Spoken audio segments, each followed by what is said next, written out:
The great hall buzzed with hundreds of different voices. Creatures from across the galaxy filled the massive space, their forms as varied as the stars themselves. Some stood on two legs like the tall, pale Zilani. Others crawled on multiple limbs. All floated in special chambers filled with glowing gas. The air recyclers worked hard to keep the atmosphere breathable for all the different species gathered here. Ambassador Kethver adjusted his ceremonial robes and looked around the council chamber. He had attended these monthly meetings for over 20 years, but the sight still amazed him. Representatives from 1,000 worlds came together here on Nexus Prime to discuss the business of the galaxy. Trade disputes, territorial claims, and technology-sharing agreements filled most sessions. Today felt different, though. There was tension in the air that made his skin crawl. The massive viewing screen at the front of the hall flickered to life. War Marshal Thoxrin of the Brutok hegemony stepped forward. The reptilian creature stood nearly 3 meters tall, his scaled hide gleaming under the bright lights. Scars covered his arms and face, proof of countless battles across the galaxy. When Thoxrin spoke, his voice boomed through the chamber without need for amplification. "Honored delegates," Thoxrin began, his yellow eyes scanning the crowd. "Today we face a growing threat to galactic stability. A young species on the edge of discovered space has begun to expand beyond their home system. Intelligence reports show they possess nuclear weapons and have already launched primitive spacecraft toward neighboring star systems." The viewing screen changed to show a blue and green planet orbiting a yellow star. Earth looked peaceful from space, with white clouds swirling over continents and oceans. To most observers, it appeared harmless. Kethver had seen this world before in classified Zilani reports, but he said nothing. "The species calls themselves humans," Thoxrin continued. "They have divided their planet into competing nations that regularly fight wars against each other. In the past century alone, they have engaged in 2 global conflicts that killed millions of their own kind. Their capacity for violence is matched only by their rapid population growth and resource consumption." Murmurs spread through the assembly. Several delegates nodded in agreement. The Korthik representative raised a tentacle to signal approval. These discussions usually ended the same way. Young civilizations that showed aggressive tendencies received guidance from the galactic community. If they refused to accept proper direction, stronger measures followed. The screen displayed images of human cities, their primitive aircraft, and their crude space stations. To the galactic delegates, everything looked pathetically basic. The humans still used chemical rockets to reach orbit. Their largest spacecraft could barely carry a dozen individuals. Most species achieve faster than light travel before developing nuclear weapons. Humans seem to be moving in the opposite direction. Our analysts predict that humans will develop interstellar travel within 50 standard years, Thoxrin announced. By that time, their population will exceed 10 billion individuals. Left unchecked, they will spread across the galaxy like a plague, consuming resources and bringing their violent nature to peaceful worlds. The Brutok Marshal gestured toward a series of tactical displays. Fleet positions, supply lines, and invasion routes appeared in glowing holographic detail. "I propose the Earth Pacification Protocol. A simple demonstration of superior force will convince the humans to accept galactic authority. 3 battle groups can accomplish this task within 6 months. The species will be relocated to designated worlds where they can be properly supervised and educated." Delegate Vorth of the Crystalline Collective chimed in with a sound like breaking glass. "The Brutok approach has proven effective with 17 previous species. Quick action prevents unnecessary suffering on both sides." Kethver felt his stomach tighten. The Zilani had been secretly observing humanity for decades. Their findings painted a very different picture than the one Thoxrin presented. He raised his hand to request speaking time, but the session moderator ignored him. "The humans have already demonstrated their aggressive nature," added Representative Glix of the Hive Worlds. "Our trading posts near their system report increased. Scanning activity. They know we exist and choose to remain hidden rather than make peaceful contact." This secretive behavior indicates hostile intentions. More delegates voiced support for the invasion plan. The mood in the chamber shifted toward military action. Kethver had seen this happen before. Once the council decided a species posed a threat, changing their minds became nearly impossible. He tried again to get the moderator's attention. Finally, the tall, gray-skinned moderator acknowledged him. The delegate from the Zelani Empire requests to speak. Kethver stood and activated his personal translator. Honored colleagues, I believe we may be making a serious error in judgment. The Zelani have maintained long-term observation posts near the human system. Our findings suggest that this species may be more capable than initial reports indicate. Thoxron's eyes narrowed to dangerous slits. Are you questioning the accuracy of Brutok intelligence gathering, Ambassador? I am suggesting that we need more complete information before authorizing military action, Kethver replied carefully. The humans have shown remarkable adaptability throughout their history. They have survived climate changes that destroyed other species on their world. Their technological development, while different from ours, shows impressive innovation. Several delegates made dismissive sounds. The Korthek representative waved tentacles in what their species considered laughter. One world against the might of the galactic fleets? The Zelani delegation has grown soft from too much comfort. Kethver felt heat rise in his cheeks but maintained his diplomatic composure. I request permission to present detailed findings from our observation teams at the next session. The Council should have access to all available data before making such an important decision. War Marshal Thoxfrin stepped closer to the speaking platform. Every day we delay gives the humans more time to develop their weapons and expand their reach. How many innocent civilizations will suffer while the Zelani compile more reports? The session moderator called for preliminary voting. Green lights filled the chamber as delegates registered their support for immediate action. Only a few red lights appeared, mostly from species that traditionally opposed military solutions. The Zelani delegation found itself nearly alone in calling for caution. The motion passes preliminary approval, announced the moderator. Final authorization will be voted on at next week's emergency session. All delegates are required to attend. As the assembly began to disperse, Kethver remained in his seat. Around him, conversations buzzed with excitement about the coming campaign. Many delegates seemed pleased that action would finally be taken against another aggressive species. They spoke of human surrender as if it were already accomplished. Thoxrun approached the Zelani section with several other military commanders. Ambassador, I hope your people will not interfere with necessary galactic security measures. The Brutok have no quarrel with the Zelani, but we will not tolerate obstruction of approved operations. Kethver met the War Marshal's gaze without flinching. The Zelani Empire follows all Council directives, Marshal. We simply believe in thorough preparation before undertaking major actions. After the Brutok delegation moved away, Kethver gathered his notes and headed for the exit. He had 1 week to convince the GalaXY's leadership that they were about to make a terrible mistake. The classified files in his embassy contained information that would shock the Council if they were willing to listen. Unfortunately, his long experience suggested they had already made up their minds. As his transport lifted off from the Council complex, Kethver looked back at the gleaming towers of Nexus Prime.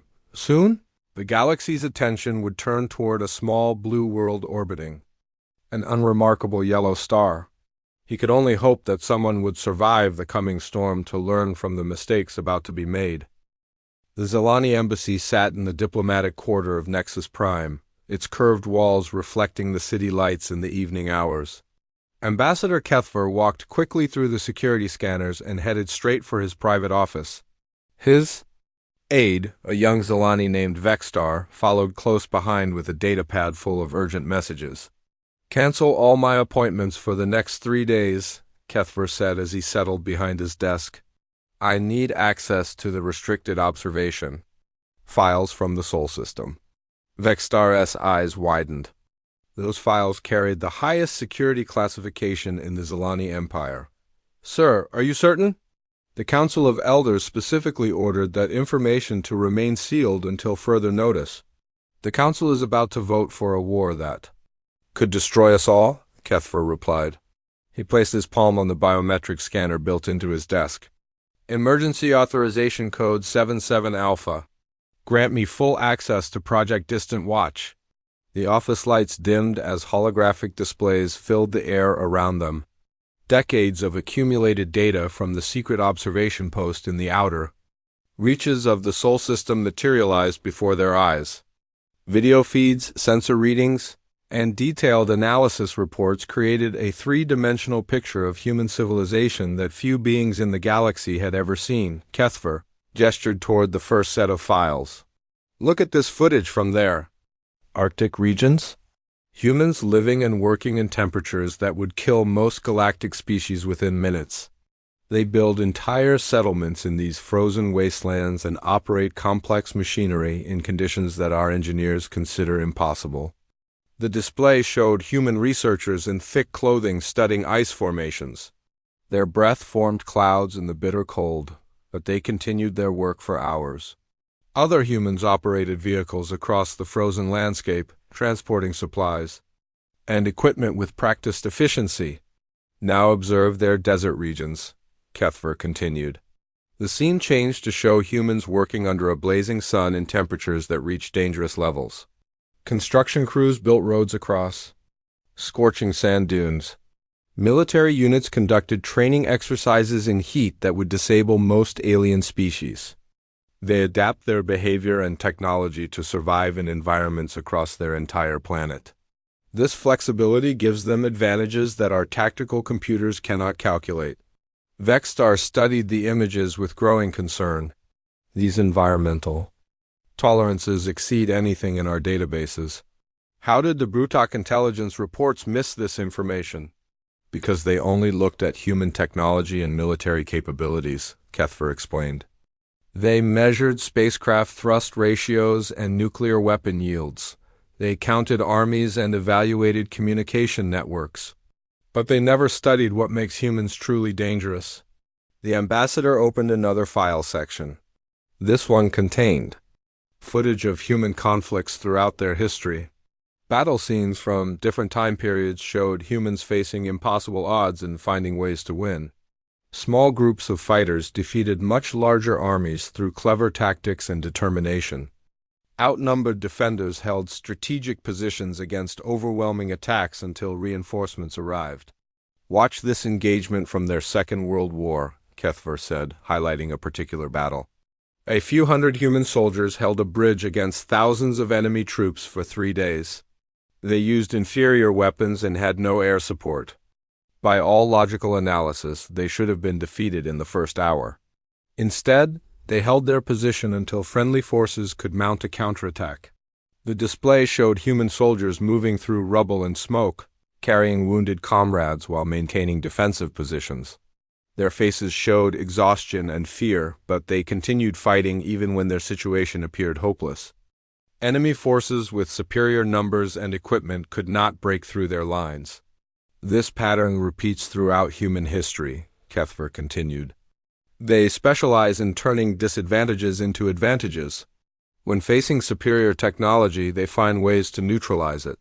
When outnumbered, they use terrain and tactics to even the odds. When cut off from supplies, they improvise solutions from available materials. Vexstar pointed to another set of files. What about these disaster response records? Kethfer smiled grimly. Perhaps the most revealing data we have collected. Watch what happens when natural disasters strike human populations. The scenes showed massive earthquakes, floods, and storms devastating human cities. Buildings collapsed, infrastructure failed, and thousands of people faced immediate danger. But within hours, the human response began. Rescue teams organized themselves without central command. Ordinary citizens worked together to dig survivors from rubble.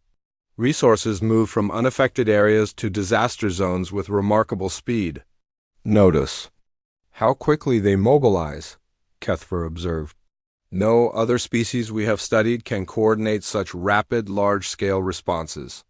They improvise command structures, share resources freely, and work without rest for days. This same capability will apply to military situations. The most disturbing files contained reports of alien contact attempts. Several species had tried to establish covert relationships with humans over the past century. Each attempt had been detected by human intelligence agencies using technology that should not have been capable of such feats. The Korthuk tried to infiltrate human communication networks 15 years ago, Kethver explained. Human computer specialists not only detected the intrusion but traced it back to its source. Within months, human encryption technology advanced by decades. They reverse-engineered our infiltration methods and developed countermeasures. Similar incidents filled the files. The Crystalline Collective had attempted to study human psychology through covert observation. Human researchers detected the alien presence and began their own counter-observation program. The hive worlds had tried to influence human political decisions through subtle manipulation. Human intelligence agencies identified the alien interference and developed immunity to the techniques. Every species that has attempted secret contact with humans has been detected and studied in return, Kethver said. The humans learn from each encounter and improve their defenses. More importantly, they use the knowledge to advance their own capabilities. Vextar was studying a technical analysis report. According to this data, human technology development has accelerated significantly in recent decades. The rate of advancement shows clear correlation with alien contact attempts. Exactly, Kethver replied. They do not just copy our technology. They improve it. They take our concepts and combine them in ways we never considered. Our computers estimate that human spacecraft development is proceeding 50 years ahead of projected timelines. The most recent files contain the most alarming information. Long-range sensors had detected human vessels operating beyond their solar system. The ships used propulsion systems that combined human engineering with alien technology in configurations that galactic scientists considered impossible. 3 human ships were detected near the Proxima Centauri system last month, Kethver said quietly.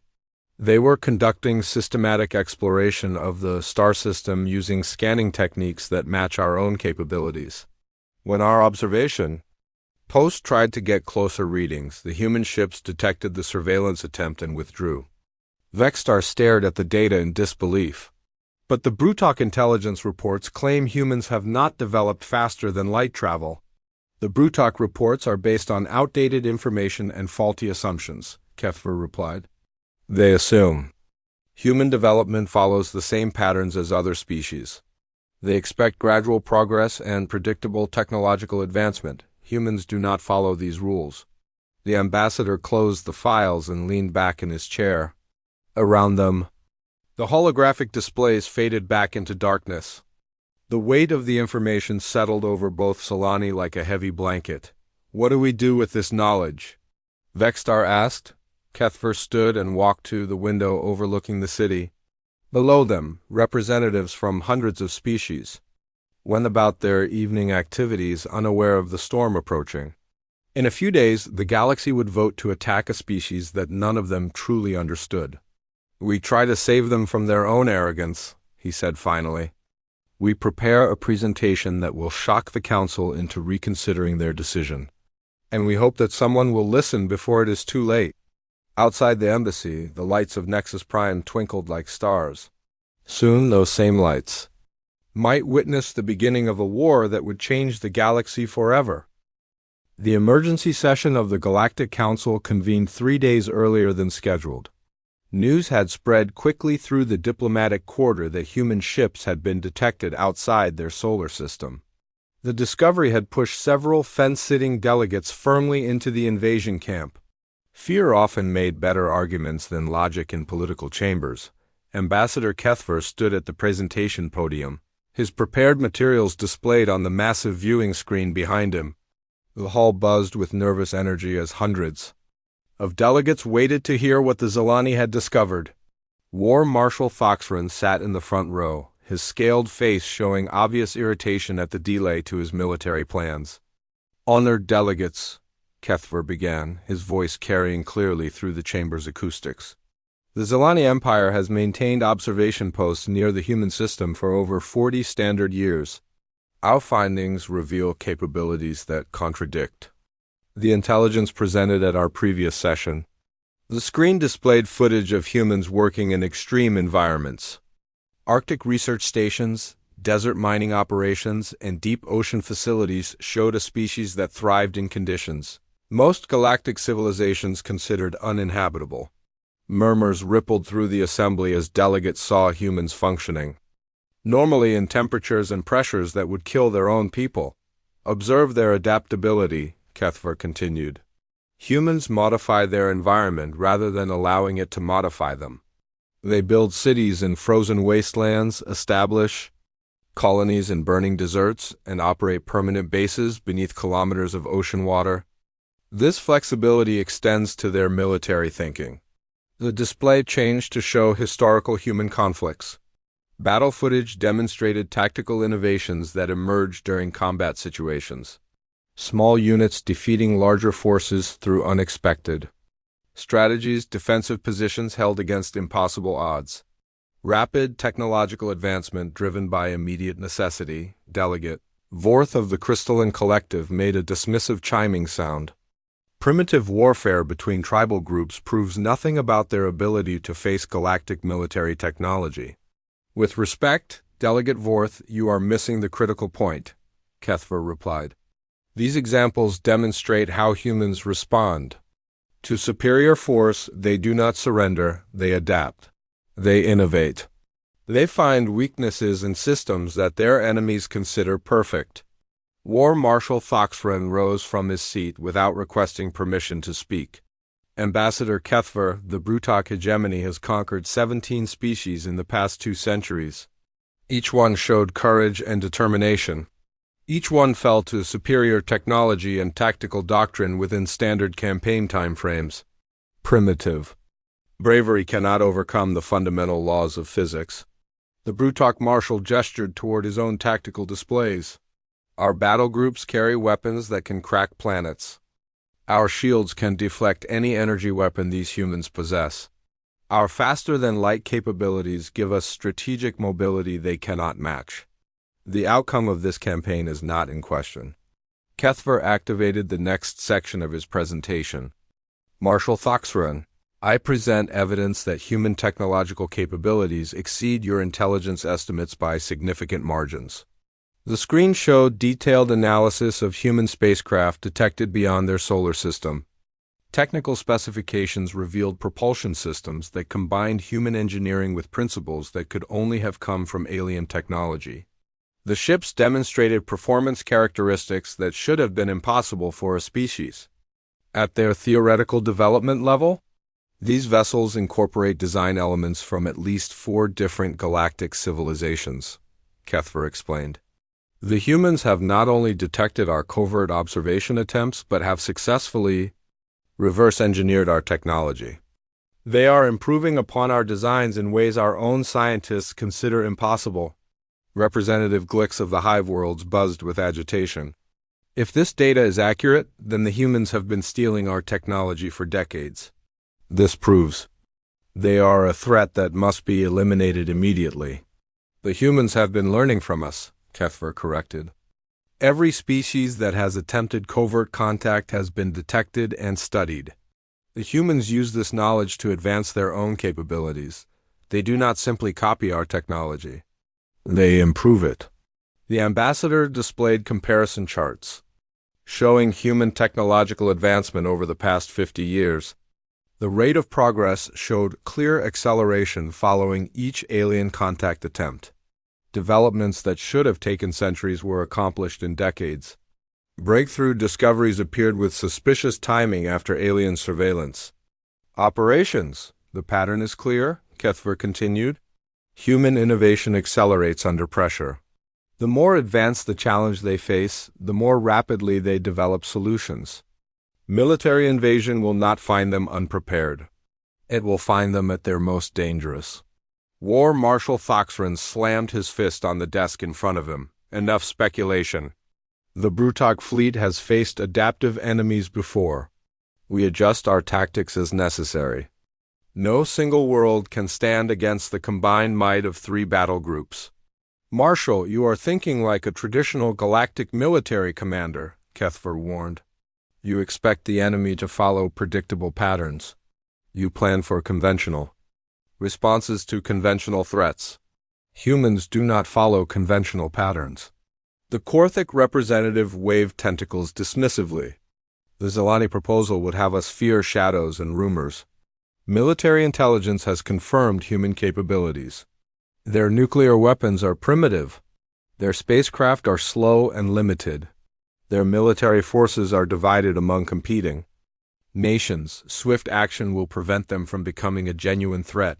Kethver felt frustration building in his chest. The assembled delegates were hearing his words but not understanding their meaning. They measured human capabilities by galactic standards and found them wanting. They could not grasp that humans operated by different rules entirely. I asked the Council to consider the possibility that we are making assumptions about human behavior based on our own limitations, he said. We assume they will surrender when faced with superior force because that is what we would do. We assume they will fight conventionally because that is how we fight. We assume they will be paralyzed by fear because that is how we react to the unknown. The session moderator called for comments from other delegates. The Hive World's representative spoke first. The Zelani warnings assume human capabilities that border on fantasy. No species develops technology that rapidly without external assistance. If humans possess advanced spacecraft, they must have received help from rogue elements within our own civilizations. Several delegates nodded in agreement. The idea that humans could independently develop such capabilities seemed impossible to them. They preferred to believe in conspiracy theories rather than acknowledge that their assumptions might be wrong. Delegate Vorth added her voice to the criticism. The Crystalline Collective has analyzed human communication patterns for decades. Their languages show clear limitations in abstract thinking. Their mathematics is primitive compared to galactic standards. Their scientific method is inefficient and wasteful. Superior technology cannot overcome fundamental intellectual limitations. The tide of opinion was clearly running against the Zelani position. War Marshal Thoxran sensed the mood and pressed his advantage. The Council faces a simple choice. We can act now while the human threat remains manageable, or we can wait for them to develop genuinely dangerous capabilities. Every day we delay gives them more time to prepare. The Brutok Marshal activated his own tactical display. 3 battle groups will establish orbital control within the first week. Demonstration bombardments of military targets will convince human leadership to surrender. Resistance will be minimal once they understand the futility of opposition. The campaign will conclude within 6 months with minimal casualties on both sides. Kethver made one final attempt to reach the assembled delegates. I ask you to consider the consequences if you are wrong. If human capabilities exceed your estimates, if their response differs from your predictions, if their adaptability proves greater than your models suggest, then this invasion will not be a quick victory. It will be the beginning of a war that transforms the galaxy. The session moderator called for the final vote. Green lights filled the chamber as delegate after delegate authorized military action. Only a handful of red lights appeared, mostly from species that traditionally opposed military solutions. The Zelani delegation found itself almost alone in its opposition. The motion passes with overwhelming support, announced the moderator. War Marshal Thoxran is authorized to proceed with the Earth Pacification Protocol. All member species are required to provide intelligence and logistical support as requested. As the session concluded, Thoxran approached the Zelani delegation with a satisfied expression. Ambassador, I hope your people will not interfere with necessary military operations. The Brutok have no desire for conflict with the Zelani Empire. Kethver met the War Marshal's gaze steadily. The Zelani will comply with all Council directives, Marshal. I hope your confidence in quick victory proves justified. As the delegates filed out of the chamber, Kethver remained at the podium. He had presented the evidence, made the arguments, and warned of the dangers ahead. The Third Fleet emerged from hyperspace at the edge of the Sol system in perfect formation. 67 warships appeared simultaneously, their hulls gleaming with the deadly beauty of advanced galactic technology. War Marshal Thoxren stood on the bridge of his flagship, watching the tactical displays as his fleet deployed according to plan. "Sensors show no immediate response from the inner system," reported his tactical officer. "Human activity continues normally on their homeworld and orbital installations."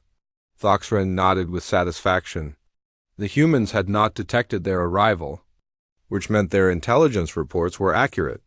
A primitive species with limited sensor technology would need several hours to realize that an invasion fleet had entered their space. By then, the demonstration of superior force would be complete. "Begin long-range scanning of all human installations," he ordered. "I want detailed target assessments for the demonstration bombardment. Focus on military installations and orbital facilities." Admiral Jack Morrison was eating breakfast in his quarters aboard the Earth Defense Station when the alert sirens began wailing. The 60-year-old veteran of 3 different conflicts dropped his coffee and rushed to the command center. His staff was already at their posts, their faces grim as they studied the incoming data. "Report," Morrison barked as he took his position at the central command station. "Sir, we have multiple hyperspace emergence signatures at the system's edge," reported Lieutenant Commander Sarah Blake. "Computer analysis shows 67 vessels of unknown configuration. They appeared in perfect formation and are beginning active scanning operations." Morrison felt his blood turn cold. For 50 years, Earth's intelligence services had been preparing for this moment. The secret files contained evidence of alien observation and covert contact attempts. Every president since 2015 had been briefed on the possibility of alien invasion. Now it was actually happening. "Activate the Magellan Protocol," Morrison ordered. "All defense platforms to combat status. Send the coded signal to Luna Base and Mars Colony. This is not a drill." Across the solar system, human installations began implementing plans that had been years in the making. On Luna, hidden weapon platforms powered up for the first time. On Mars, colonists evacuated to underground shelters while military personnel manned defensive positions. In the asteroid belt, mining stations transformed into armed outposts. War Marshal Thoxren watched with growing surprise as his sensors detected the human response. Within 30 minutes of the fleet's arrival, the entire solar system was buzzing with activity. Spacecraft launched from multiple locations, heading for predetermined positions. Communication traffic increased dramatically as humans coordinated their response. "How did they detect us so quickly?" Thoxren demanded. His sensor officer checked the readings again. "Sir, it appears they have some form of early warning system that we did not account for. The response time suggests they were already prepared for our arrival." The War Marshal dismissed the concern with a gesture. "Preparation means nothing against superior technology. Open a communication channel to the human homeworld. I will deliver the surrender demand personally." The message reached Earth's communication centers within minutes. The alien transmission was clear and direct. "Surrender immediately or face orbital bombardment. Submit to Galactic Authority or watch their cities burn." The choice seemed simple from the alien perspective. President Karen Mitchell received the surrender demand in the White House Situation Room. The gray-haired woman had been expecting this moment for 3 years, ever since taking office. She looked around the room at her military advisors and intelligence chiefs. "Gentlemen, ladies, the moment we have been preparing for has arrived," she said calmly. "What is the status of our defensive preparations?" General Frank Coleman, chairman of the Joint Chiefs, activated a holographic display showing the solar system. "Madam President, all defense platforms are online and ready. The evacuation of major population centers is proceeding ahead of schedule. Our deep space monitoring stations detected the alien fleet before they could establish complete orbital control." The President nodded. "Send the prepared response." Let them know that Earth does not surrender to threats. The human reply surprised War Marshal Thoxren. Instead of the expected plea for mercy, Earth's leaders delivered a simple message. They would defend their world and their people. Any attack would be met with full resistance. The aliens were welcome to try their luck. Insolent primitives, Thoxren growled. They need a demonstration of our capabilities. Target their orbital installations. Destroy anything that could be used for military purposes. The Brutok fleet moved into attack formation. Their weapon systems charged with deadly energy as they prepared to show humanity the price of defiance. Thoxren selected a human research station orbiting Mars as the first target. The destruction of this facility would prove galactic superiority without causing massive casualties. The attack came without warning. Alien energy beams lanced out across space, striking the research station with devastating force. The facility exploded in a brilliant flash of light and debris. 67 human scientists and technicians died in the first seconds of the war, but the human response was immediate and shocking. Hidden weapons platforms throughout the solar system opened fire simultaneously. Missile launchers concealed in asteroids released their deadly cargo. Particle beam weapons mounted on seemingly innocent space stations turned toward the alien fleet. Impossible, breathed Thoxren's tactical officer. The humans have weapon systems that were not in our intelligence reports. They are using our own technology. The alien fleet found itself under attack from multiple directions. Human missiles, enhanced with reverse-engineered galactic technology, pierced their shields and exploded against their hulls. Particle beams, designed with alien principles, cut through their armor like paper. The surprise was complete and devastating. Captain Lisa Hayes commanded the human destroyer USS Defiance as it emerged from concealment behind Jupiter's moon Europa.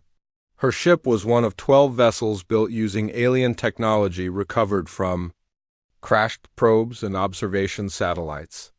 The Defiance looked like a human design, but its weapons and shields were decades ahead of anything the aliens expected. All weapons, fire at will, Hayes ordered. Target the alien command ship. Show them what happens when they threaten Earth. The USS Defiance and its sister ships launched a coordinated attack on the alien flagship. Their weapons had been designed specifically to penetrate galactic shield technology. The results exceeded even human expectations as the alien ship staggered under impacts that should have been impossible. War Marshal Thoxren watched in horror as his supposedly invincible fleet took damage from primitive humans. His flagship shuddered under weapon impacts that his shields should have easily deflected. Damage reports flooded in from across the fleet as human weapons found their marks. How is this possible? He demanded. Our intelligence reports showed no advanced weapons, no shield technology, no faster-than-light capability. His communication officer looked up from her station with fear in her eyes. Sir, the humans are using our own technology against us. These weapons are based on Brutok designs, but they have been modified in ways we never considered. The battle raged across the solar system as humans and aliens clashed for the first time.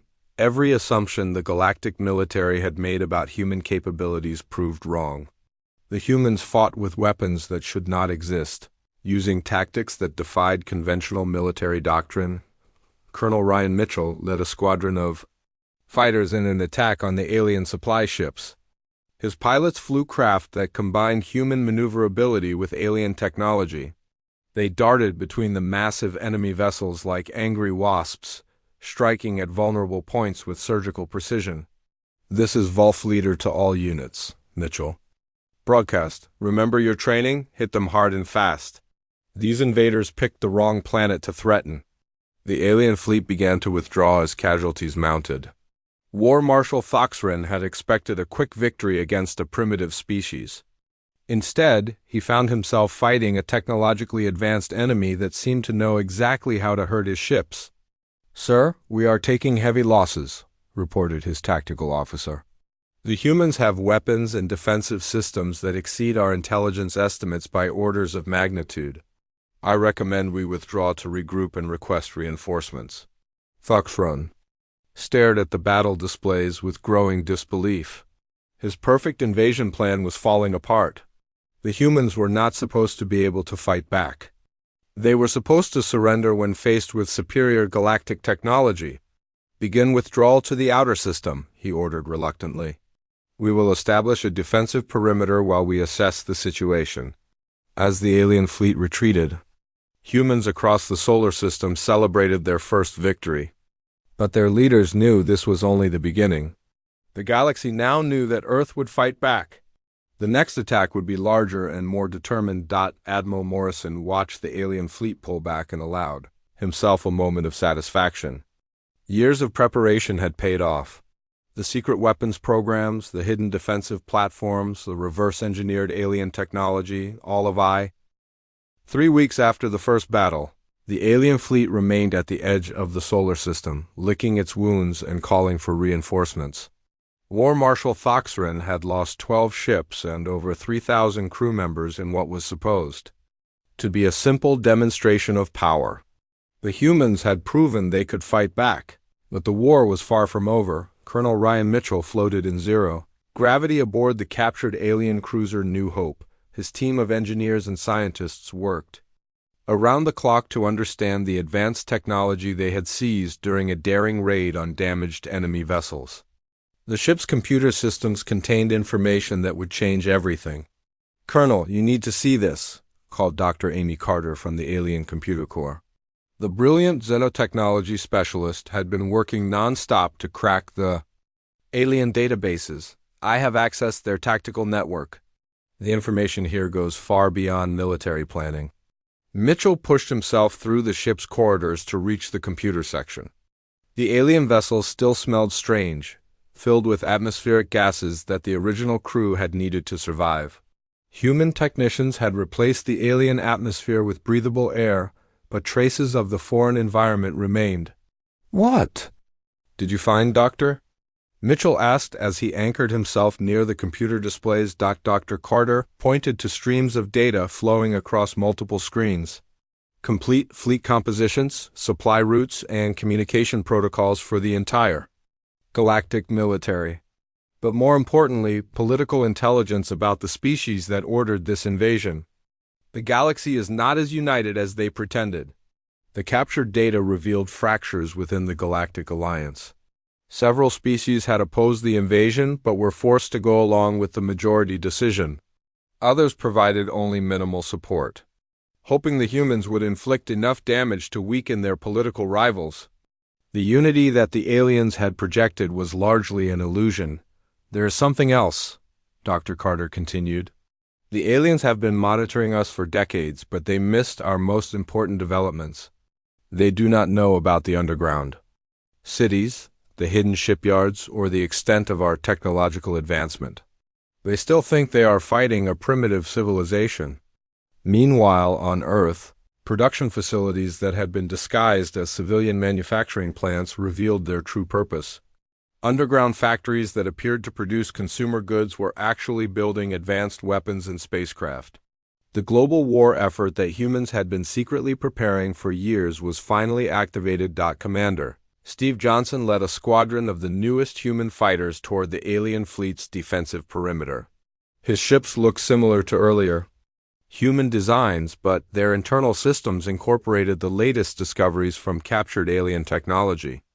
Each fighter carried weapons that could penetrate galactic shields and armor that could withstand enemy fire. "Hawk Squadron, maintain formation," Johnson broadcast to his pilots. "Remember, we are not just fighting for Earth, we are fighting for the right of humanity to exist in this galaxy." The human attack caught the alien fleet off guard once again. The new fighters moved faster than anything the aliens had seen from human forces. Their weapons were more powerful and more accurate than previous encounters had suggested possible. Most disturbing of all, the human pilots fought with a level of skill and determination that galactic military doctrine could not explain. War. Marshal Thoxren watched his defensive screen crumble under the human assault. His remaining ships were taking damage faster than their repair systems could handle. The primitives were using tactics that made no sense according to established military theory, yet they were devastatingly effective. Sir, the humans are targeting our supply ships and communication vessels, reported his tactical officer. They are trying to cut us off from reinforcements and isolate our fleet. Impossible, Thoxrin growled. Primitive species do not understand advanced strategic concepts. They should be making frontal attacks against our strongest positions. But the evidence was undeniable. Human forces were systematically dismantling the alien fleet's ability to function as a coordinated unit.